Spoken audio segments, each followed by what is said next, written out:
ভারী বৃষ্টি আর উজানের ঢলে শেরপুরের নালিতাবাড়ী ও ঝিনাইগাতী উপজেলার বিস্তীর্ণ এলাকা বন্যা কবলিত হয়ে পড়েছে। মহারশী, ভোগাই ও সোমেশ্বরী নদীর বাঁধ কয়েক স্থানে ভেঙে গেছে। পানিবন্দী হয়ে পড়েছে হাজারো মানুষ।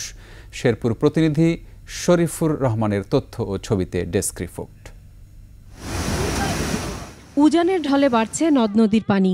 শেরপুরের মহারশী, ভোগাই ও সোমেশ্বরী নদীর বাঁধের কয়েক স্থানে ভেঙে গেছে।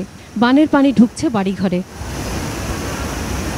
মহারশী নদীর পানি উপচে ঝিনাইগাতী বাজারে ও রাংটিয়া সড়কের ওপর দিয়ে এবং ভোগাই নদীর ভাঙন অংশ দিয়ে পানি প্রবেশ করে গড়কান্দা ও শিমুলতলী এলাকায় নাকুগাঁও সড়কের উপর দিয়ে প্রবাহিত হচ্ছে। বৃষ্টির পানি, বন্যার পানি আইসা বাড়ি ঘর, গরু, ছাগল, হাঁস, মুরগি সব চাউল ডাউল যা আছে সব পয়সা গেছে গা। একবারে তলিয়ে গেছে শেরপুর নালিতাবাড়ি ভায়া গাজীর খামার সড়ক। চেল্লাখালী নদীর তীরবর্তী বাতকুচি এলাকা প্লাবিত হয়ে অনেকে বাড়িতে আটকা পড়েছেন।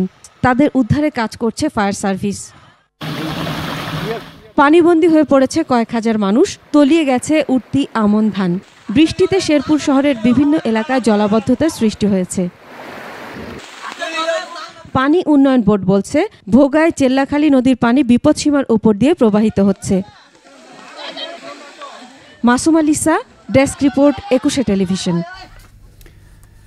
এদিকে শনিবার থেকে বৃষ্টি কমবে বলে জানিয়েছে আবহাওয়া অফিস। আজকের দিন পর্যন্ত বেশি থাকার পর কালকে থেকে কিছুটা কমে আসবে, তারপরও 2-3 দিন মোটামুটি বৃষ্টি থাকবে। এরপর আরও কিছু কমে আসবে।